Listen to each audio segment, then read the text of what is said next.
23 de la Declaración Americana sobre Derechos y Deberes del Hombre, y también en el artículo 21 de la Convención Americana de Derechos Humanos. Y me voy a permitir leer muy rápidamente el artículo 21 porque nos va a servir después para abordar algunos otros aspectos. El artículo nos dice, tiene tres partes. La primera dice que toda persona tiene derecho al uso y goce de sus bienes. La ley puede subordinar tal uso y goce al interés social. En segundo lugar, nos dice que ninguna persona puede ser privada de sus bienes, excepto mediante el pago de indemnización justa por razones de utilidad pública o de interés social, y en los casos y según las formas establecidas por la ley. Y en tercer lugar nos dice que tanto la usura como cualquier otra forma de explotación del hombre por el hombre deben ser prohibidas por ley.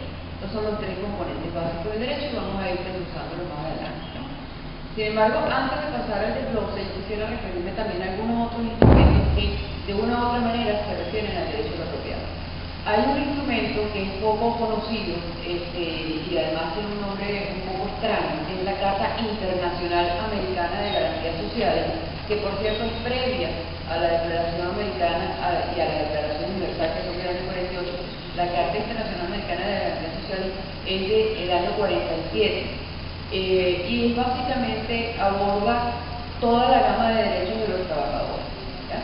Sin embargo, al final tiene un artículo que yo quisiera conseguirme a alguien que haya participado en la redacción y que me explicara por qué se coló ese artículo allí y cómo llegó a tener la redacción que tiene, y la voy a leer tal cual y les pido perdón por la redacción, porque es horrenda, pero igual no me interesa. Es el artículo 39, que es el último, dice: en los países donde exista el problema de la población aborigen, se adoptarán las medidas necesarias para prestar al indio protección y asistencia, amparándole la vida, la libertad y la propiedad. Gracias a Dios son un problema, pero a pesar de que son un problema, les vamos a reconocer el derecho a la propiedad. Defendiéndolo del exterminio, resguardándolo de la opresión y la explotación, protegiéndolo de la miseria y suministrándole adecuada educación. Es una cosa tremendamente proteccionista, pero qué bueno que a pesar de eso reconoce el derecho a la propiedad.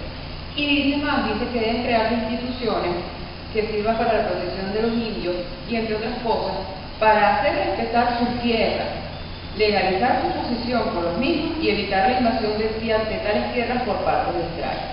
O sea, hay un doble resguardo a la propiedad, ¿verdad? Entonces es importante tomarlo en cuenta.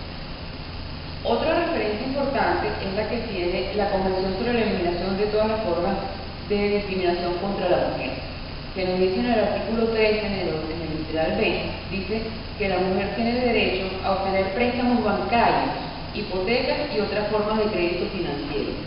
No le reconoce el derecho a la propiedad directamente, pero reconoce el derecho a obtener crédito, a obtener hipotecas. ¿Y cómo se obtiene el crédito y la hipoteca si no es a través de una prenda, que es la propiedad? Y vamos a congelarlo allí y vamos a ver más adelante las explicaciones de esto. También tenemos el documento final de la Cumbre Mundial de 2005 de Naciones Unidas sobre Derechos Humanos, perdón, de la ONU, que cita la importancia de, y aquí voy a citar textual otra vez, hacer valer los contratos de propiedad y el respeto a los derechos de propiedad y el imperio de la ley. Y también la necesidad de garantizar el derecho al libre e igualitario de las mujeres a poseer y heredar bienes, así como el de contar con una tenencia segura de sus propiedades y de su vivienda. Y por último tenemos el artículo 7 de la Convención sobre los Derechos del Niño, que declara que el niño será inscrito inmediatamente después de su nacimiento y desde ese momento tendrá derecho a un nombre. Aparentemente esto no tiene que ver, pero vamos a ver más adelante cómo sí tiene muchísimo que ver con el contenido del derecho a la propiedad. ¿En qué consiste este contenido mínimo, este marco normativo mínimo de derecho a la propiedad? Algunos autores insisten todavía hoy en día que el derecho a la propiedad en sí no es un derecho humano, y ustedes ven como, por ejemplo, en los pactos posteriores de derechos civiles y políticos, de derechos económicos, sociales y culturales, de Naciones Unidas no está reconocido como un derecho en ninguno de los dos. Y ha habido todo un largo debate sobre si realmente se trata de un derecho humano o no. Y quienes dicen que no se trata de un derecho humano insisten en que la propiedad está vinculada al tener y no al ser, y los derechos humanos están vinculados al ser porque forman parte de la esencia y de la dignidad de la persona, por lo tanto la propiedad no forma parte de los derechos humanos. Es una tesis que puede tener sus puntos respetables, pero habría que preguntarse también si no hay componentes del derecho a la vivienda que tienen que ver con el tener y no con el ser. Si hay componentes de la seguridad social que tienen que ver con el tener y no con el ser.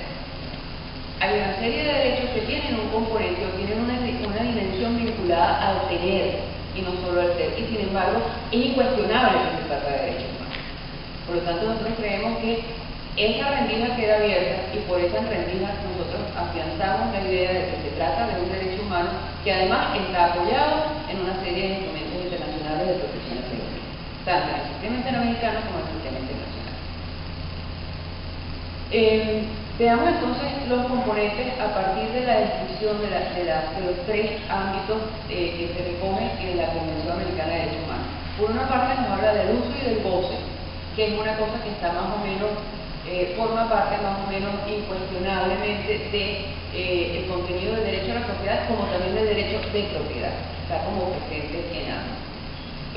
Lo vincula al interés social, ¿verdad? Es decir, no se trata solamente de algo de carácter individual, de tener individualmente, sino que también hay una dimensión social en el derecho a la propiedad.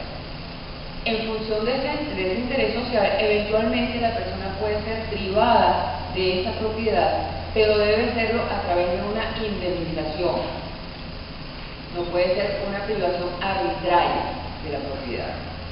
Y solamente en aquellos casos en que se fundamente esa privación de la propiedad por razones de utilidad pública o de interés social, que tienen que estar demostradas. No puede ser un capricho de una persona que se para en una plaza y dice, ¿y aquel edificio que está allá de quién es? Tiene que justificarse desde una perspectiva de interés social, de interés colectivo.